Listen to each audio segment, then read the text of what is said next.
ao estudo doutrinário da noite, hoje a cargo do nosso companheiro Sara.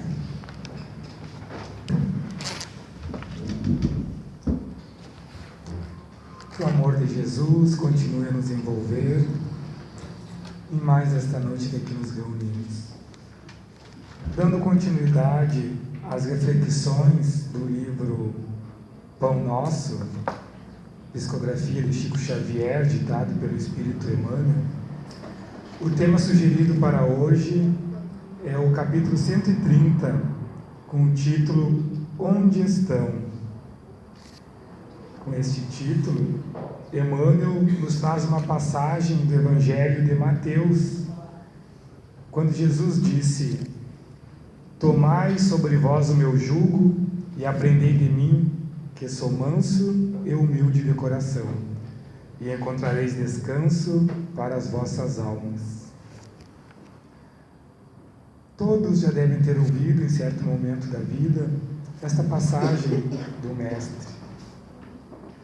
Refletindo nos apontamentos que Emmanuel nos traz, e também nos apontamentos das obras básicas, principalmente no Evangelho segundo o Espiritismo, também buscamos algum subsídio no livro de Divaldo Franco, ditado por Joana de Ângeles, Jesus e o Evangelho à luz da psicologia profunda.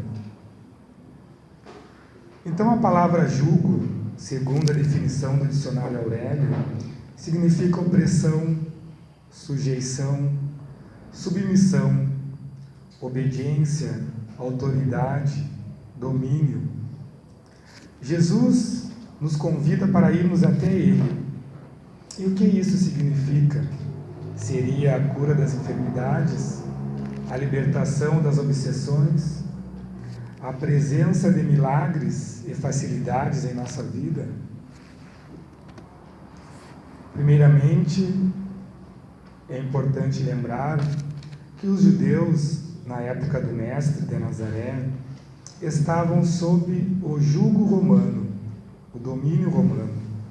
E justamente nesta situação que o Mestre relacionou, convidando a aceitar o seu jugo, acrescentando que o mesmo era suave, que à primeira vista parece uma contradição, principalmente refletindo nas diretrizes religiosas que nos chamam ao cumprimento dos deveres, ao equilíbrio e à renúncia.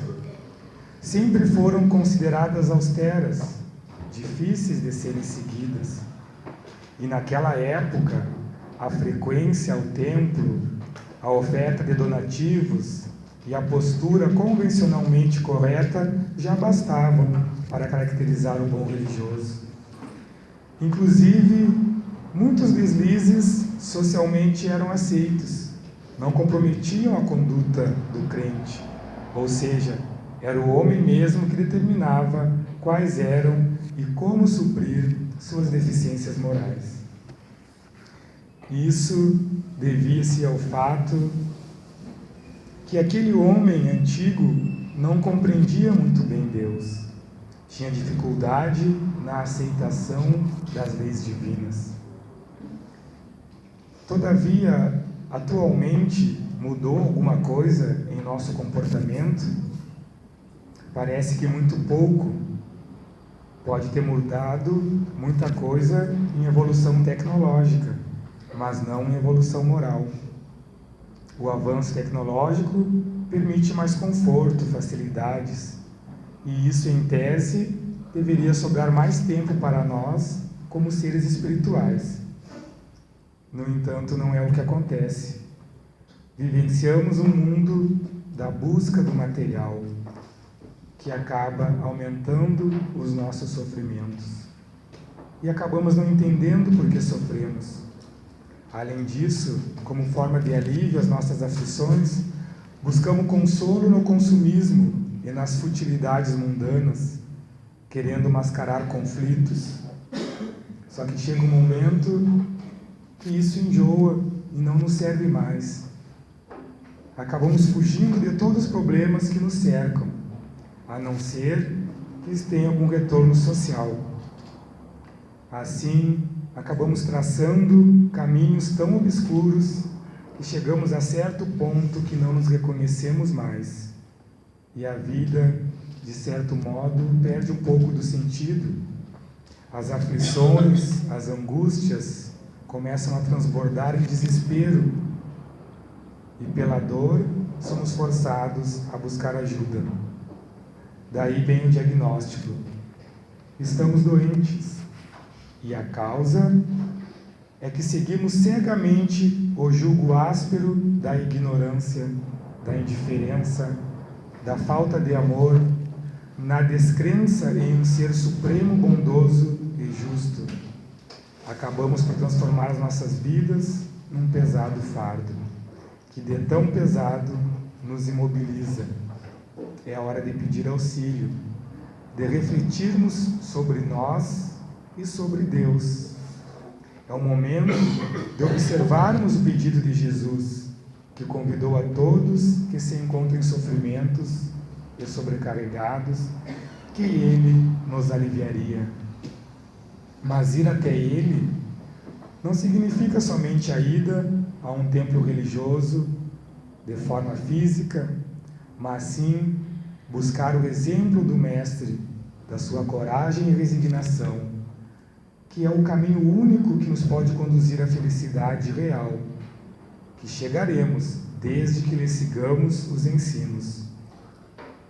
Sabemos que somos o somatório de nossas experiências acumuladas já vividas, que somos o somatório das nossas aspirações e necessidades, mas também nós somos o resultado de como aplicamos todos esses recursos acumulados, de como aplicamos todo esse conhecimento, essa bagagem que trazemos conosco, porque poderemos, através de nossos atos, nos escravizar ou libertar.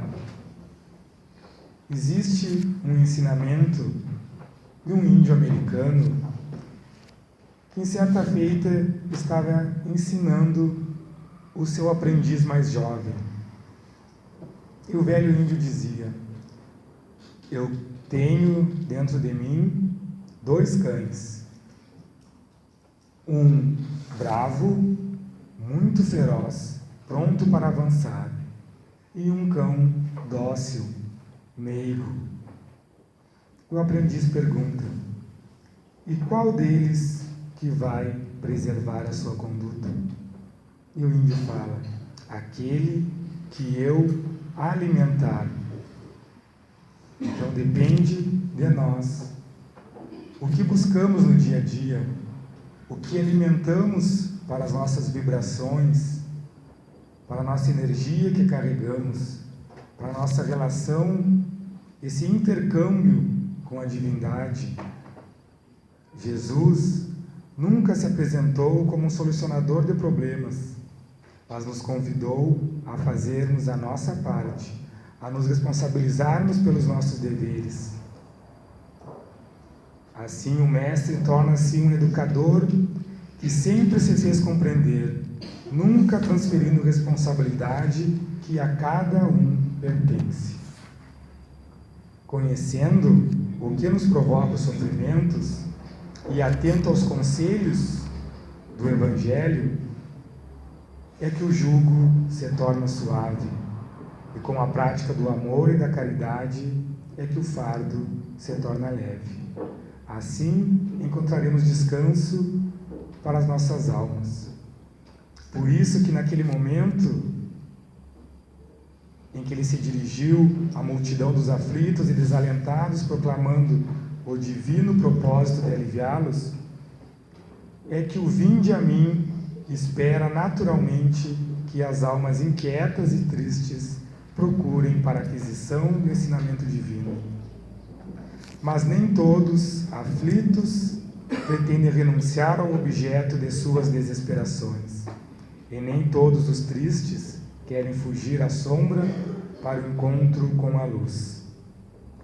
Conhecer os desígnios que norteiam a nossa vida, entender as leis divinas que nos encadeamos, nos torna mais responsáveis.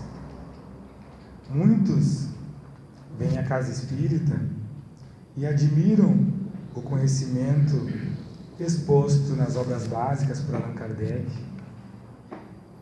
mas ao mesmo tempo acabam reconhecendo que há muita responsabilidade por cada ato que cometemos, que a nossa semeadura é livre, mas que a colheita é certa. Então, preferimos manter aquela submissão de orar e pedir perdão e já está tudo, de certo modo, resolvido. Procuramos a porta larga e não a porta estreita que ensinava o Mestre. Buscamos passar pela porta das facilidades, das coisas fáceis, do acesso rápido ao avanço, que, por fim, acabamos nos iludindo. Joana de Ângeles, nesta obra de Jesus à luz do Evangelho, à luz da psicologia profunda, refere-se ao Mestre como o médico das almas, pois que ele as conhece em grande profundidade. Por isso que ele apresentava e apresenta no seu Evangelho uma terapia recuperadora, ao tempo que esta terapia, com seus ensinamentos, nos liberta para evitarmos novos comprometimentos.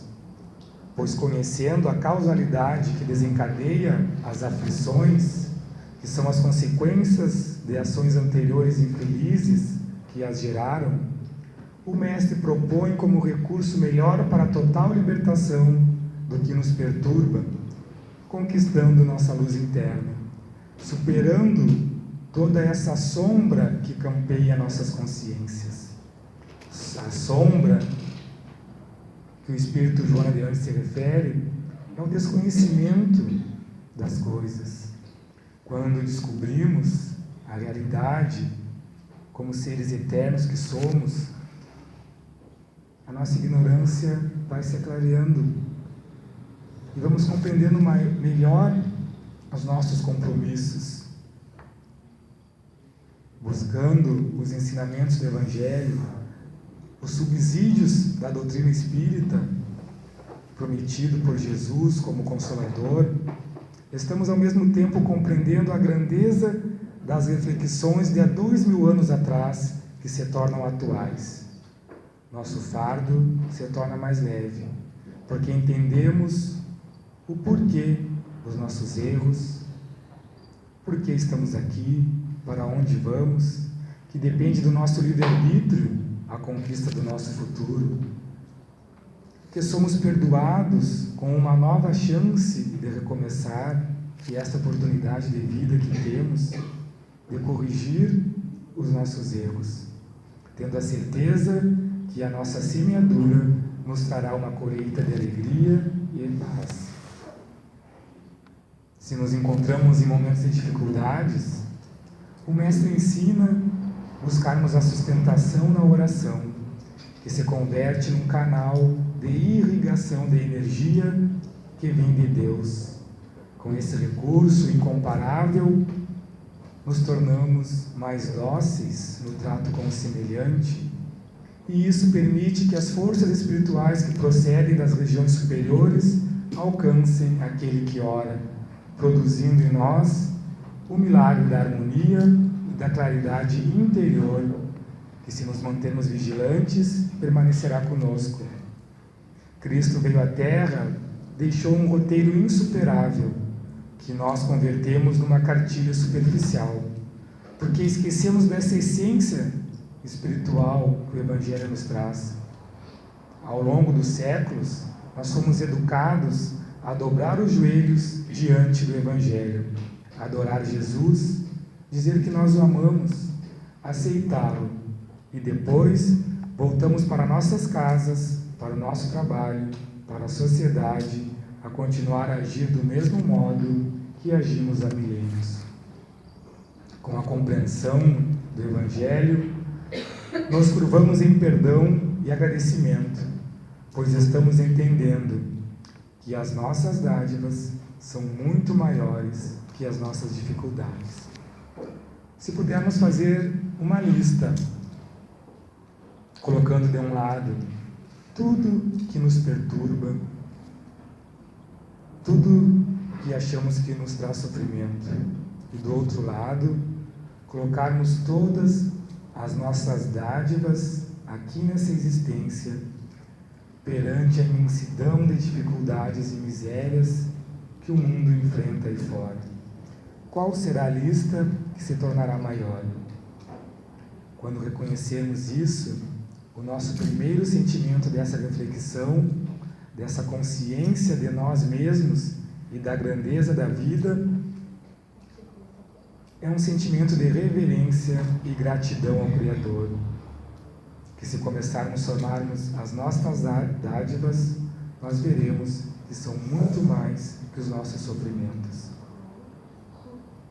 Muitos queriam ter um carro, enquanto alguns queriam apenas caminhar. Muitos querem ter uma casa melhor, enquanto outros tantos queriam apenas uma cama para dormir. Muitos queriam ter uma voz bonita para cantar, e outros tantos queriam apenas falar. Conhecendo profundamente o Evangelho, através das reflexões que o Mestre nos trazia, através dos subsídios que a doutrina espírita nos concede, o espírita compreende a sua realidade como ser eterno, que vem de há milênios e tem milênios pela frente de evolução, que depende de nós, como agirmos perante as dificuldades que nos apresentam. Eu lembro de um espírita de Minas Gerais, que era conhecido como o Gigante Deitado, de nome Jerônimo Mendonça. Alguns já devem ter ouvido falar que quando ele era jovem, ele nasceu muito sadio, teve uma infância muito animada, brincando, jogando futebol com seus amigos. Aproximadamente aos 17 anos, começou a despertar nele uma doença que foi atrofiando e paralisando todo o seu corpo. E ele acabou entrevado em cima de uma cama. Mas o seu conhecimento do Evangelho não o desanimou. E ele acabou se tornando um importante espírita, fazendo palestras por vários lugares em cima da cama, nunca achando que estava sendo injustiçado. Ele ainda escreveu 5 livros, proferiu inúmeras palestras, fundou centros espíritas e instituições de caridade. Sabemos que é um ser evoluído, mas ao mesmo tempo é um ser que tem a consciência da sua realidade eterna. Se tinha essa limitação, ele sabia que era somente nessa vida. Quando o Evangelho penetra em nosso coração, ele desperta uma luz, a luz da fé. Emmanuel já falava no prefácio do livro A Caminho da Luz que o Evangelho é o sol da imortalidade e que o Espiritismo reflete com sabedoria para os dias de hoje. O Evangelho é esse sol que, quando entra no coração humano, ilumina aqueles cantos escuros, porque dentro de nós há um vasto território para descobrirmos. Há um território em que podemos ter uma plantação de trigo e também pântanos. É preciso, ao longo da nossa caminhada, tratarmos esses pântanos para produzirmos mais trigo. Não podemos recuar diante das nossas deficiências, das dificuldades que carregamos. Todos nós somos portadores de vícios alimentados ao longo de nossa vivência. Não precisamos buscar ser seres perfeitos, apenas e sejamos melhores do que ontem, hoje e amanhã, tentar ser melhores do que hoje. Joana de Ângeles nos orienta que enquanto não diluirmos essa sombra, proporcionando o conhecimento das nossas responsabilidades, dos compromissos que favorecem o progresso, ficaremos na escuridão da ignorância e a nossa existência se torna um pesado fardo para conduzir pelos tormentos que não compreendemos. Somos respeitados em nosso livre-arbítrio, porque o nosso direito de escolha é inalienável. O Mestre, como dissemos, nunca se apresentou como solucionador de problemas, apenas nos convidou para fazermos a nossa parte. Por isso o título, Onde estão? Onde estão os aflitos da terra que pretendem trocar o cativeiro das próprias paixões pelo jugo suave do Mestre? Para esses foram pronunciadas as santas palavras: vinde a mim, reservando-lhes o Evangelho, poderosa luz para a renovação indispensável. Por isso, encerramos com os apontamentos dos Espíritos Superiores no Evangelho segundo o Espiritismo, que trata, no capítulo 6, do Consolador prometido, o jugo leve. Eles nos dizem que todos os sofrimentos, misérias, decepções, dores físicas, perda de seres amados, encontram consolação na fé no futuro, na confiança na justiça de Deus, que o Cristo veio ensinar aos homens. Entretanto, faz depender de uma condição, a sua assistência e a felicidade que promete aos aflitos. Essa condição está na lei por ele ensinada. Seu jugo é a observância dessa lei, mas esse jugo e a lei é suave, pois que apenas impõe como dever o amor e a caridade. Que assim seja.